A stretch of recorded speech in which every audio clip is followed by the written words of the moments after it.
तो आज के इस वीडियो में मैं आप लोगों को इंपोर्ट और एक्सपोर्ट के बारे में बताने वाली हूँ कि इंपोर्ट और एक्सपोर्ट का यूज क्यों किया जाता है रिएक्ट के अंदर और ये इंपोर्ट एक्सपोर्ट होता क्या है।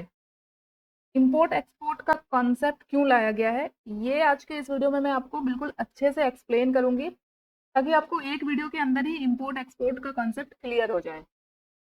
ठीक है, तो अभी के लिए मान लो मैंने अपना रिएक्ट का फोल्डर स्ट्रक्चर सेटअप कर लिया है। लास्ट के वीडियो में मैंने आप लोगों को कंपोनेंट क्रिएट करने बताया था, ये वही फोल्डर है। तो यहाँ पे मैं फिर से अपना पूरा रिएक्ट सेटअप नहीं करूंगी। जिन लोगों को नहीं पता है किस तरह से ये फोल्डर्स सारे क्रिएट होते हैं, तो आप लोग मेरे लास्ट की वीडियोस देख सकते हो रिएक्ट के, जिसके अंदर हमने कंपोनेंट्स क्रिएट किए थे। वीडियो का लिंक आपको मैं डिस्क्रिप्शन में दे दूंगी या आई बटन में मिल जाएगा, तो वहां से आप ले सकते हो, देख सकते हो वीडियोस। ठीक है, आज की इस वीडियो में मैं आपको इंपोर्ट और एक्सपोर्ट एक्सप्लेन करूंगी। तो अभी इंपोर्ट और एक्सपोर्ट समझने के लिए आप रिएक्ट को अभी के लिए पूरी तरह से भूल जाओ। बहुत सिंपल है, बहुत ही सिंपल तरीके से मैं आपको बताऊंगी, आपको बिल्कुल 100% मैं बोल रही हूँ, आपको इंपोर्ट एक्सपोर्ट एकदम क्लियर हो जाएगा। ठीक है, अभी मुझे इस फोल्डर, इस फाइल्स, किसी भी चीज पे ध्यान नहीं देना है, हमें सिर्फ इंपोर्ट और एक्सपोर्ट समझना है कि होता क्या है। तो अभी इन सारे फाइल्स फोल्डर को हम इग्नोर करते हैं। अभी मैं यहाँ पे क्या करूंगी, एक फाइल क्रिएट करूंगी। बाकी के फाइल्स को आप कंप्लीटली इग्नोर कर सकते हो। अभी मैं यहाँ पे एक जावा स्क्रिप्ट फाइल क्रिएट करूंगी। ध्यान से सुनना, मैं एक जावा स्क्रिप्ट फाइल यहाँ पे क्रिएट कर रही हूँ। तो मैं यहाँ पे एक सम नाम का फाइल क्रिएट करूंगी जो कि जावा स्क्रिप्ट फाइल है। तो डॉट जेएस के साथ सेव किया मैंने। डॉट जेएस मतलब जावा स्क्रिप्ट फाइल, ये कंपोनेंट नहीं है। ठीक है, अभी रिएक्ट से कोई लेना देना नहीं है, रिएक्ट पे अभी मैं नहीं आ रही हूँ, अभी सिर्फ एक जावा स्क्रिप्ट फाइल बनाई है मैंने। और इसके अंदर हम क्या करेंगे, एक फंक्शन बनाएंगे। फंक्शन क्या होगा, फंक्शन का नाम सम होगा, जिसके अंदर हम दो नंबर्स ऐड कर रहे होंगे। तो पैरामीटर यहाँ पे ले लेते हैं ए और बी। और ये फंक्शन क्या रिटर्न करेगा, रिटर्न ए प्लस बी की वैल्यू। ठीक है, बहुत बेसिक सा फंक्शन है, ये सबको पता होगा फंक्शन किस तरह से बनाते हैं। तो मैंने फंक्शन तो बना लिया है। अब कोई भी फंक्शन एग्जीक्यूट कब होता है, जब हम उस फंक्शन को कॉल करते हैं। तो फंक्शन को किस तरह से कॉल किया जाता है, फंक्शन का नेम, और इसके अंदर हमें पैरामीटर्स की वैल्यू देनी है। जैसे मैंने यहाँ पे दे दिया, दो नंबर्स ले लिए मैंने, 5 और 6। अभी मुझे इस जावास्क्रिप्ट फाइल को रन करना है। नॉर्मली हम लोग कंसोल पे करते थे, फिर उसे अपने ब्राउजर पे जाके कंसोल में आउटपुट चेक करते थे। बट यहाँ पे हम लोग टर्मिनल पे ही आउटपुट को देखेंगे, क्योंकि हमने नोड जेएस ऑलरेडी इंस्टॉल किया हुआ है। ठीक है, तो अभी हम ब्राउजर पे नहीं जाएंगे और एक काम करते हैं, ये जो फंक्शन को मैंने कॉल किया है, इसे मैं कंसोल के अंदर लिखूंगी। अभी तो मुझे आउटपुट दिखेगा, अभी मैं यहाँ पे ऐड कर देती हूँ। तो अभी ये जो मैंने जावास्क्रिप्ट फाइल बनाई है, ये यहाँ पे देखो एसआरसी फोल्डर के अंदर बनाई है। ये मैंने बाय मिस्टेक एसआरसी के अंदर बना लिया, बट ठीक है, कोई प्रॉब्लम नहीं है। इसकी वजह से आपको कुछ और चीज़ें मैं क्लियर कर दूंगी इस वीडियो में। आप डायरेक्टली यहाँ पे क्रिएट कंपोनेंट के अंदर भी बना सकते हो। ठीक है, एसआरसी के अंदर बनाने का कोई इंटेंशन नहीं था, बट कुछ चीज़ें और समझने की ज़रूरत है रिएक्ट के अंदर, तो वो मैं आपको इस वीडियो के अंदर अच्छे से क्लियर कर दूंगी। तो चलिए अभी हम लोग इंपोर्ट एक्सपोर्ट समझ रहे हैं। ठीक है, तो अभी ये जावा स्क्रिप्ट फाइल मैंने क्यों बनाई है, मैं ये फंक्शन क्यों बना रही हूँ, सब कुछ एक्सप्लेन करूंगी मैं। तो इस जावा स्क्रिप्ट फाइल के अंदर मैंने एक फंक्शन बनाया है सम नाम का, जो दो वैल्यू को ऐड कर रहा है। तो अभी हम अपना टर्मिनल ओपन कर लेते हैं, कंट्रोल बैकटिक प्रेस करोगे आप तो आपका टर्मिनल ओपन हो जाएगा। ठीक है, टर्मिनल ओपन हो गया है। अगर आपको नहीं पता है तो आप यहाँ पे व्यू के बाद थ्री डॉट है, यहाँ पे जाके भी टर्मिनल ओपन कर सकते हो। अब मुझे इस जावा स्क्रिप्ट फाइल को एग्जीक्यूट करना है, रन करवाना है, जहाँ पे मुझे आउटपुट दिखे इस दोनों का। तो अभी मैं यहाँ पे आपको एक चीज़ क्लियर करूंगी। अगर आप लोगों ने मेरी वीडियो के थ्रू नोट जेएस वगैरह इंस्टॉल किया है, तो आपको याद होगा कि मैंने वीट का यूज़ किया था रिएक्ट ऐप क्रिएट करने के लिए। जिन लोगों ने वीट को यूज़ करके रिएक्ट ऐप नहीं बनाया है, क्रिएट रिएक्ट ऐप करके अपना रिएक्ट ऐप क्रिएट किया है, तो वो ये काम यहाँ पे नहीं कर पाएंगे। वो इस फंक्शन को डायरेक्टली यहाँ पे एग्जीक्यूट और रन नहीं करवा पाएंगे। क्यों नहीं करवा पाएंगे, क्योंकि यहाँ पे पैकेज डॉट जेएसएन एक फाइल होता है, उसके अंदर कुछ चीज़ें होती हैं। ये सारी चीज़ें मैं आपको बता चुकी हूँ फोल्डर स्ट्रक्चर के वीडियो में। यहाँ पे देखो एक टाइप है, टाइप मॉड्यूल। तो अगर आपको यहाँ पे टाइप मॉड्यूल दिखा रहा है, तो ही आप इस जावास्क्रिप्ट फाइल को यहाँ पे नोड में रन कर पाओगे। ये मॉड्यूल क्या होता है, ये मॉड्यूल जेएस है। मॉड्यूल एक टॉपिक है जावा स्क्रिप्ट का, जिसके अंदर ही इंपोर्ट एक्सपोर्ट आता है। तो रिएक्ट हमें इंपोर्ट एक्सपोर्ट नहीं सिखाता है। रिएक्ट क्या करता है, जावा स्क्रिप्ट के मॉड्यूल को यूज करता है, इसके जावा स्क्रिप्ट के इंपोर्ट एक्सपोर्ट को यूज करता है। ठीक है, तो मेक श्योर कि आपका टाइप यहाँ पे मॉड्यूल होना चाहिए, तभी आप ये सब चीजें कर पाओगे जो अभी मैं आपको करके दिखाने वाली हूँ या कर रही हूँ। अगर आपका यहाँ पे हो सकता है कि आपका यहाँ पे कॉमन जेएस लिखा हो, तो आपको क्या करना है, कॉमन जेएस को हटा के मॉड्यूल कर देना है। और अगर आप वीट के थ्रू अपना रिएक्ट ऐप आपने बनाया है तो आपको बाय डिफॉल्ट यहाँ पे मॉड्यूल ही मिलेगा। ठीक है, ये क्लियर हो गया, कॉमन जेएस और module JS. Create react app से जब हम रिएक्ट ऐप बनाते हैं तो हमें कॉमन जेएस मिलता है। तो अब मुझे इस जावा स्क्रिप्ट फाइल को रन करना है, तो उसके लिए क्या कमांड होता है, नोड। नोड मतलब हमने नोड जेएस इंस्टॉल किया है ऑलरेडी, और सिंपल यहाँ पे हमें अपनी फाइल का नेम ऐड करना है, सम डॉट जेएस। ठीक है, इतना लिख के हमें एंटर करना है। तो हमें कुछ एरर मिल गया। अब ये एरर क्यों मिला, तो अब ये पाथ एरर है, कैन नॉट फाइंड मॉड्यूल। इसका मतलब है हमने कुछ ना कुछ पाथ मिस्टेक किया है। तो अभी यहाँ पे अगर आप ध्यान से देखो तो यहाँ पे ये जो पाथ है, अभी हम कहाँ पे, क्रिएट कंपोनेंट के अंदर, और हमने ये सम डॉट जेएस कहाँ पे बनाया है, एसआरसी के अंदर। तो अगर मैं यहाँ पे एसआरसी के अंदर जाऊँ पहले, तो अंदर जाने के लिए हम लोग क्या करते हैं, सीडी कमांड देते हैं। कहाँ जाना है हमें, एसआरसी में, तो सीडी एसआरसी किया। अब हम एसआरसी फोल्डर के अंदर आ चुके हैं। अब हमें यहाँ पे फिर से कमांड देना है, नोड सम डॉट जेएस। अब यहाँ पे आपको आउटपुट दिख रहा होगा 11, कितना आ रहा है, 11। अगर मैं यहाँ पे वैल्यू चेंज कर दूँ, 8 कर दूँ, 10 कर देती हूँ। ठीक है, और अब मैं यहाँ पे फिर से करती हूँ नोड सम डॉट जेएस, हमारे पास आउटपुट आ रहा है, आंसर आ रहा है 15। तो यहाँ तक तो बहुत सिंपल था, हमने सिंपल जावास्क्रिप्ट फंक्शन बना लिया एक और उसे रन कर लिया।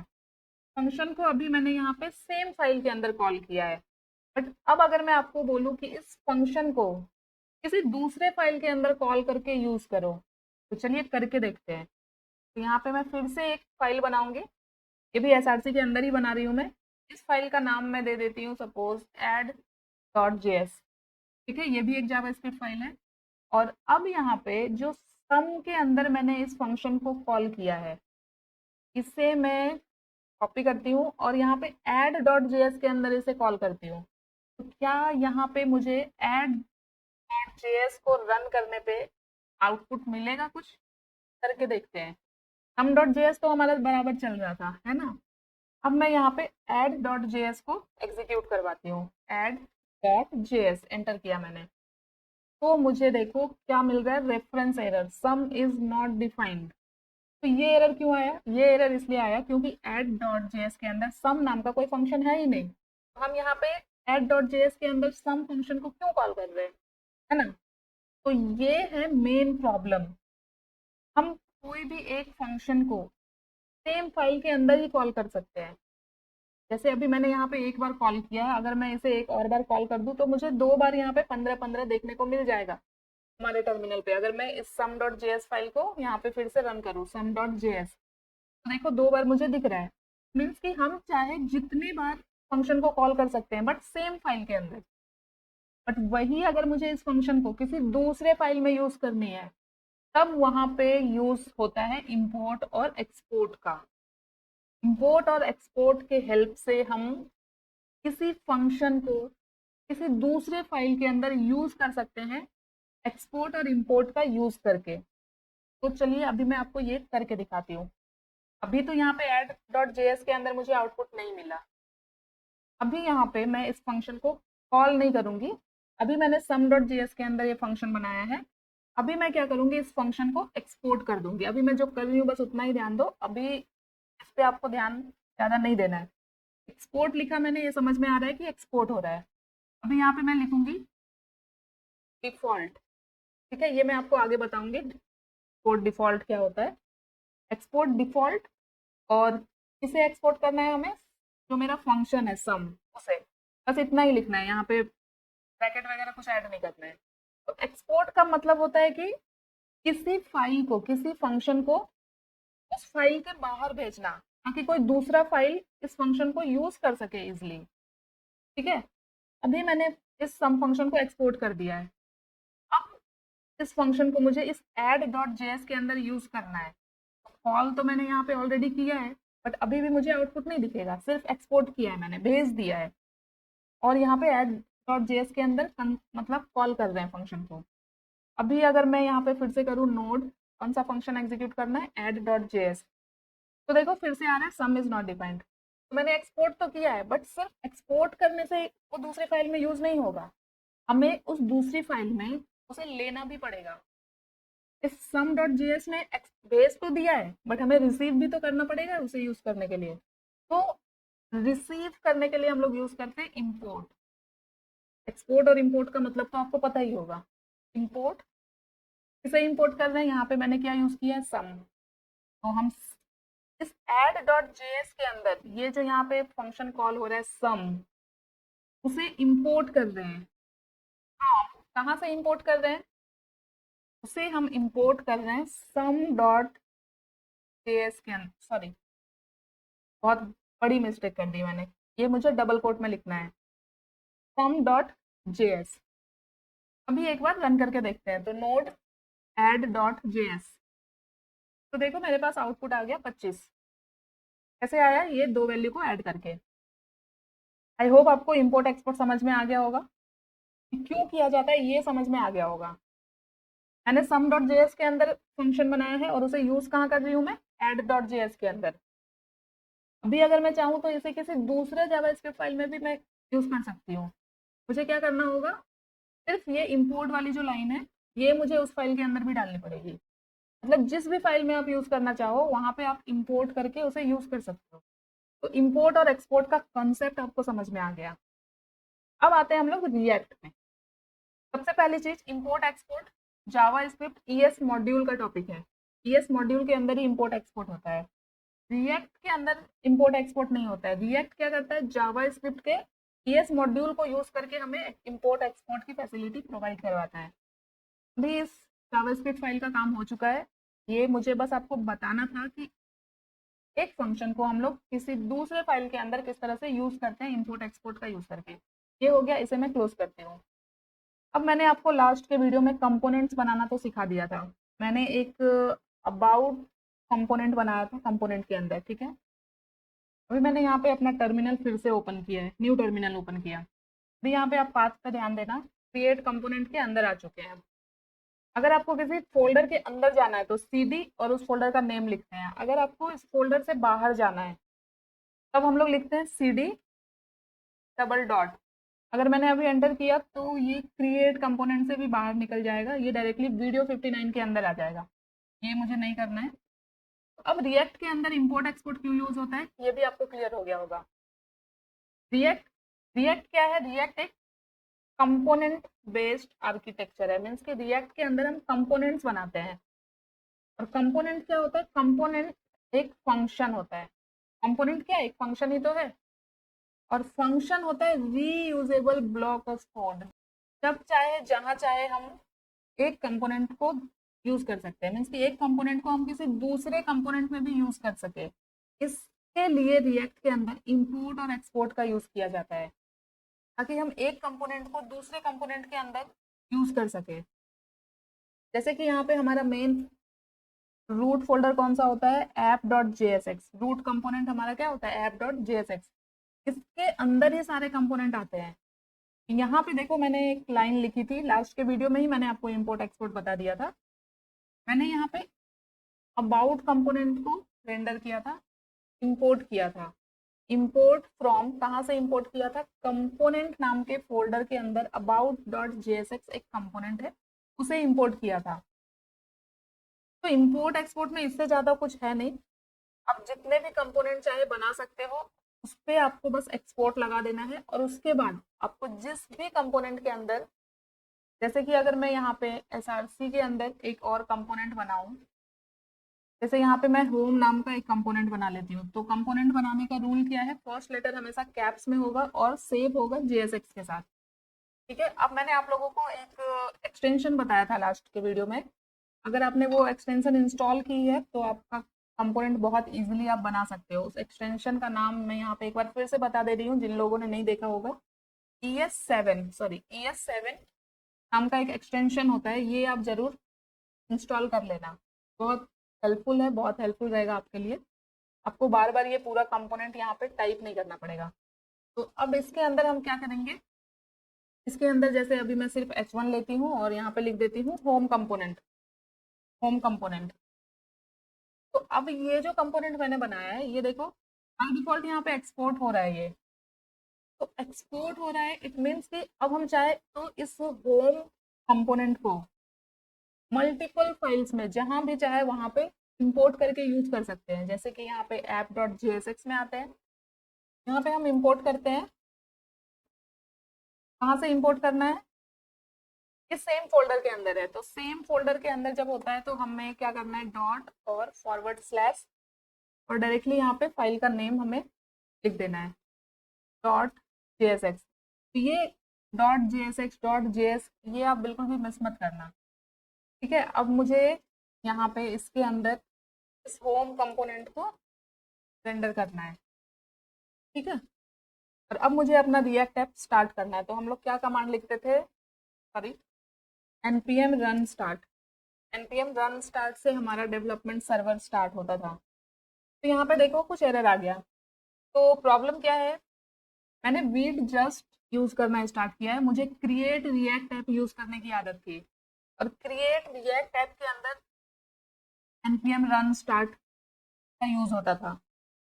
अगर आपने वीट के थ्रू अपना रिएक्ट ऐप बनाया तो आपको अपना डेवलपमेंट सर्वर स्टार्ट करने के लिए जो कमांड होती है वो होता है npm run dev, ठीक है। इससे क्या होता है, हमारा डेवलपमेंट सर्वर स्टार्ट होता है।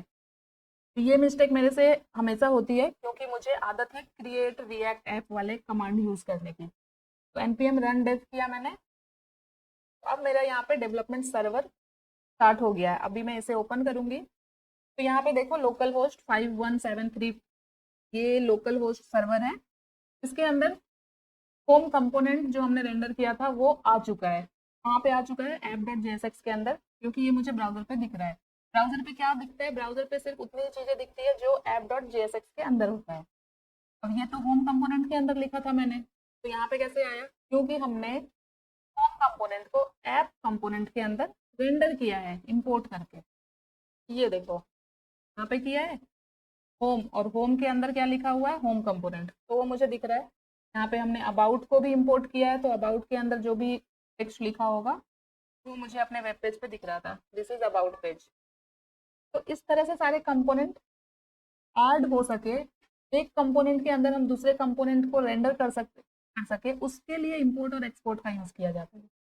अभी सिर्फ एक ही फाइल के अंदर नहीं, अभी अगर मैं यहाँ पे अबाउट के अंदर जाके जो मेरा होम कंपोनेंट है उसे रेंडर करूँ होम, तो अबाउट के अंदर भी होम का कंटेंट आ जाएगा। बट यहाँ पे अबाउट के अंदर भी मुझे इसे इंपोर्ट करवाना पड़ेगा। तो एक्सपोर्ट एक ही बार होता है, बट इंपोर्ट हम बार बार कर सकते हैं जितनी बार हमें यूज करना है। तो यहाँ पे इंपोर्ट से इंपोर्ट करना है हमें होम को, कहाँ से इंपोर्ट करना है। अब यहाँ पे थोड़ा सा पाथ, ये आप लोगों को धीरे धीरे क्लियर हो जाएगा पाथ का। अभी देखो होम कहाँ पे है, डायरेक्टली एसआरसी के अंदर है, और अबाउट कहाँ पे है, एसआरसी के अंदर कंपोनेंट के अंदर। तो अबाउट होम को कैसे ढूंढेगा, पहले तो कंपोनेंट से बाहर जाएगा, तो कंपोनेंट से बाहर जाने पे आ जाएगा एसआरसी के अंदर, वहां पे उसे मिल जाएगा। तो एक कंपोनेंट यहाँ पे इसे बाहर जाने के लिए डबल डॉट का यूज करेंगे हम लोग, फॉरवर्ड स्लैश, और जो कंपोनेंट हम, जो कंपोनेंट का नाम है वो, और अगर सेम फोल्डर के अंदर है तो सिंगल डॉट लगाना है। ये कुछ बेसिक चीजें याद रखना आप। तो अभी इसे सेव करते हैं एक बार, कंट्रोल S, और यहाँ पे आके हम लोग इसे फिर से रन करेंगे। तो इन सारी चीजों को, मेरा पाथ देखो यहाँ से जा चुका है। तो ये सब छोटे छोटे कमांड्स आप लोग लिख सकते हो। ये अभी पाथ यहाँ से चला गया, अभी मैं क्या करूंगी, कंट्रोल प्रेस करके C प्रेस करते रहना आप, टर्मिनल में आके कंट्रोल प्रेस करना है और C प्रेस करना है। तो देखो वापस से ये पाथ आ चुका है। अब हमें फिर से अपना डेवलपमेंट सर्वर स्टार्ट करना है, तो npm run dev करना है और एंटर करना है। वापस से ये डेवलपमेंट सर्वर स्टार्ट हो गया, फिर से इसे ओपन करूंगी मैं। तो अब यहाँ पे देखो this is about page, means की अबाउट कंपोनेंट यहाँ पे आ रहा है, फिर से होम कंपोनेंट आ रहा है, और फिर से होम कंपोनेंट आ रहा है, मीन्स की दो बार ये होम कंपोनेंट आ रहा है। दो बार कैसे आ रहा है, क्योंकि देखो अबाउट के अंदर भी मैंने होम कंपोनेंट को ले लिया, तो यहाँ पे भी होम का कंपोनेंट आ जाएगा, और यहाँ पे ऐप डॉट जेएसएक्स के अंदर मैंने अबाउट को लिया है और होम को लिया है। तो होम का जो कंटेंट है वो तो आ ही रहा है, और अबाउट के अंदर अब क्योंकि दो चीजें हैं, एक है दिस इज अबाउट पेज और एक होम का, तो ये दोनों यहाँ पे आ रहा है। इस तरह से कंपोनेंट के अंदर कंपोनेंट बना सकते हैं हम लोग, और उसे इंपोर्ट करके किसी भी कंपोनेंट के अंदर यूज कर सकते हैं। तो ये होता है इंपोर्ट एक्सपोर्ट का कॉन्सेप्ट। ठीक है, इतनी सारी चीजें क्लियर हो गई। अब थोड़ा सा यहाँ पे हम लोग समझते हैं ये डिफॉल्ट क्या है, एक्सपोर्ट डिफॉल्ट, ये क्या होता है। अब रिएक्ट में किसी भी कंपोनेंट को एक्सपोर्ट करने का हमारे पास दो तरीका होता है। एक होता है डिफॉल्ट, जो कि बिगनर फ्रेंडली होता है, अगर आप बिगनर हो तो हमेशा आप डिफॉल्ट का ही यूज करना। और दूसरा होता है नेम। ठीक है, एक्सपोर्ट डिफॉल्ट और एक्सपोर्ट नेम, तो इस दोनों में क्या अंतर होता है। सबसे पहली चीज, डिफॉल्ट बिगनर्स के लिए होती है, अगर आप बिगनर्स हो तो आप डिफॉल्ट का ही यूज करो, वो आपके लिए अच्छा रहेगा, क्योंकि ये बेस्ट है। इसमें कोई कंफ्यूजन नहीं है, कुछ भी नहीं है, हमें सिर्फ एक्सपोर्ट डिफॉल्ट करके कंपोनेंट का नाम लिखना है, और जिस भी कंपोनेंट में हम उस कंपोनेंट को यूज करना चाहते हैं वहां पे इंपोर्ट करके सेम नेम से कर सकते हो एंड उसे यूज कर सकते हो। ये होता है डिफॉल्ट। बट यहाँ पे कुछ की पॉइंट होते हैं डिफॉल्ट के अंदर। सबसे पहली चीज, डिफॉल्ट एक्सपोर्ट अगर हमने किया है किसी कंपोनेंट को, जैसे कि ये अबाउट है, इसे हमने डिफॉल्ट एक्सपोर्ट किया है और इसे हमने इंपोर्ट किया है ऐप डॉट जेएसएक्स के अंदर, तो यहाँ पे हम जैसे इंपोर्ट अबाउट लिख रहे हैं, तो इस अबाउट को हम कर्ली ब्रेसेस के अंदर नहीं लिख सकते, हमें ऐसे ही लिखना पड़ेगा। ओके, ये फर्स्ट पॉइंट है, डिफॉल्ट में कर्ली ब्रेसेस का यूज नहीं होगा। और दूसरी चीज, हम कंपोनेंट के नेम को चेंज कर सकते हैं इंपोर्ट करते टाइम। जैसे कि अभी अबाउट कंपोनेंट है, हमने एक्सपोर्ट किस नेम से किया है, अबाउट के नेम से ही किया है, और डिफॉल्ट एक्सपोर्ट किया है। बट जहां पे हम इसे इंपोर्ट कर रहे हैं अबाउट को, अगर मैं यहाँ पे इसके नेम को चेंज कर दूं, अबाउट अस कर दूं, और ये पाथ यही रहेगा, यहीं से आ रहा है, तो ध्यान रखना कि जिस नाम से आप इंपोर्ट कर रहे हो उसी नाम से आपको यहाँ पे उसे यूज भी करना पड़ेगा। तो यहाँ पे अबाउट अस लिखा था मैंने, यहाँ पे अबाउट अस लिखा था। अभी अगर मैं आपको आउटपुट दिखाऊं तो सेम है, कोई चेंजेस नहीं है, अबाउट कंपोनेंट हमारे रेंडर हो रहा है। तो डिफॉल्ट के अंदर ये होता है, आप इंपोर्ट करते टाइम कंपोनेंट के नेम को चेंज कर सकते हो, बट मेक श्योर कि आप उसी नेम से उसे यूज करें। और एक्सपोर्ट डिफॉल्ट मैंने आपको बता दिया कि ये बिगनर के लिए होता है, तो आप इसे ही यूज करो, ऐसा नहीं है। एक्सपोर्ट डिफॉल्ट का यूज इसलिए किया जाता है जब हमारे कंपोनेंट से कोई एक ही चीज हम एक्सपोर्ट कर रहे हैं, कोई एक ही कंपोनेंट एक्सपोर्ट हो रहा है। अगर जैसे कि यहाँ पे अबाउट से क्या जा रहा है, सिर्फ अबाउट कंपोनेंट ही एक्सपोर्ट हो रहा है, अभी इसके अंदर एक ही फंक्शन है, सिर्फ यही एक्सपोर्ट हो रहा है, वहां पे हम लोग वैसे केस में डिफॉल्ट का यूज करते हैं, जहां पे सिर्फ एक ही चीज पास हो रही हो। ये होता है एक्सपोर्ट डिफॉल्ट। एंड दूसरा क्या होता है, एक्सपोर्ट नेम। एक्सपोर्ट नेम में क्या होता है, अगर एक कंपोनेंट से मल्टीपल चीजें भेजनी हो, मीन्स कि अगर हमें एक फाइल से मल्टीपल चीजें एक्सपोर्ट करनी हो, ठीक है, मल्टीपल चीजें अगर हमें एक्सपोर्ट करनी हो, तब हम लोग नेम्ड एक्सपोर्ट का यूज करते हैं। उसका सिंटेक्स कुछ ऐसा होगा, ये मैं क्लियर करती हूँ यहाँ से। यहाँ पे हम लोग ऐसे ना करके डायरेक्टली यहाँ पे इस फंक्शन को ही एक्सपोर्ट कर देते हैं। डायरेक्टली यहाँ पे ये फंक्शन एक्सपोर्ट हो गया, तो नेम्ड एक्सपोर्ट कुछ इस तरह से काम करता है। डायरेक्टली पूरा एक फंक्शन एक्सपोर्ट हो रहा है, मीन्स कि ये पूरा का पूरा फंक्शन किसी भी कंपोनेंट के अंदर यूज हो सकता है, बट हमें इस फंक्शन को इंपोर्ट करना पड़ेगा। और इंपोर्ट करने के टाइम पे कुछ चीज़ों का ध्यान रखना होता है कि जिस भी कंपोनेंट को हम इंपोर्ट करेंगे वो यहाँ पे कर्ली ब्रेसेस के अंदर होना चाहिए। और नेम्ड एक्सपोर्ट का यूज तब किया जाता है जब हमें मल्टीपल चीजें इस कंपोनेंट से कहीं और भेजनी हो। जैसे कि यहाँ पे अभी एक ही फंक्शन है, अगर मैं यहाँ पे एक और फंक्शन बना लूँ, एक छोटा सा कुछ फंक्शन यहाँ पे बना लेते हैं, जैसे कि चलो सम नाम का ही बना लेते हैं, या फिर यहाँ पे ग्रीट नाम का फंक्शन बना लेते हैं, ठीक है, ग्रीट। और इसके अंदर रिटर्न करवाते हैं कुछ रिटर्न। यहाँ पे रिएक्ट क्या करता है, कोई एक सिंगल HTML एलिमेंट रिटर्न करता है, तो एक डिव रिटर्न करा लिया मैंने, और यहाँ पे एक h1 के अंदर कुछ ले लेते हैं, जैसे लिख दिया मैंने ग्रीट, ग्रीट ही लिख दिया मैंने। अब इस फंक्शन को भी मुझे एक्सपोर्ट करना है कि इस हम चाहते हैं कि ये फंक्शन भी किसी दूसरे कंपोनेंट के अंदर यूज हो। ठीक है, तो यहाँ पे भी मैंने एक्सपोर्ट लगा दिया। अब यहाँ पे मुझे ये एक नया फंक्शन हो गया, एक नया कंपोनेंट हो गया, तो इसे भी मुझे यूज करना है। सॉरी, ग्रीट कंपोनेंट का फर्स्ट लेटर हमेशा कैप्स में होता है, तो जी लिखा मैंने, जी कैप्स में कर दिया। अब इसे भी मुझे अगर यहाँ पे app.jsx के अंदर इंपोर्ट करना है, तो अब भी मुझे क्या करना होगा, फिर से मुझे इंपोर्ट नहीं लिखना है, यहाँ पे करली ब्रेसेस के अंदर सिंपल कॉमा देके जो दूसरा है उसे भी मुझे यूज कर लेना है। और यहाँ पे हम लोग कुछ इस तरह से इसे यूज कर सकते हैं। और यहाँ पे अगर मैं आपको दिखाऊं आउटपुट, तो देखो ग्रीट लिखा हुआ मुझे दिख रहा है, जो कहाँ से आ रहा है, ग्रीट कंपोनेंट से। तो आई होप अभी आपको एक्सपोर्ट डिफॉल्ट और एक्सपोर्ट नेम्ड के अंदर क्या डिफरेंस है समझ आ गया। नेम्ड मतलब किस नाम से कंपोनेंट है, आप उसी नाम से इंपोर्ट कर सकते हो, नाम चेंज नहीं कर सकते हो, बट डिफॉल्ट में आप नाम चेंज कर सकते हो। तो इंपोर्ट एक्सपोर्ट के ऊपर काफी लंबी वीडियो बन गई है, ये इतनी लंबी होनी नहीं चाहिए थी, बहुत सिंपल सा टॉपिक था। मैंने आपको प्रॉब्लम एक्सप्लेन किया कि क्या प्रॉब्लम क्या होता है जिसकी वजह से इंपोर्ट एक्सपोर्ट को लाया गया। क्योंकि जब हम एक कंपोनेंट बनाते हैं तो हम नहीं चाहेंगे कि वो कंपोनेंट कहीं यूज ही ना हो पाए, फिर रिएक्ट का मतलब ही क्या रह जाएगा। क्योंकि रिएक्ट क्या है, कंपोनेंट बेस्ड ही तो है, बहुत सारे कंपोनेंट को मिला के app.jsx के अंदर ला दिया जाता है जो हमें हमारे ब्राउजर पे दिखता है। अगर हम उस कंपोनेंट को यूज ही नहीं कर पाए दूसरे कंपोनेंट में, तो रिएक्ट का कोई मतलब नहीं है। इस चीज की वजह से ही इंपोर्ट एक्सपोर्ट का यूज होता है, ताकि हम एक कंपोनेंट के अंदर दूसरे कंपोनेंट को यूज कर सके। तो आई होप आपको क्लियर हो गया होगा इस एक वीडियो के अंदर इंपोर्ट एक्सपोर्ट के बारे में। इस वीडियो को मैं यहीं पे एंड करूंगी, नेक्स्ट वीडियो में हम लोग नए टॉपिक की ओर बढ़ेंगे, रिएक्ट को थोड़ा और एडवांस पे सीखेंगे।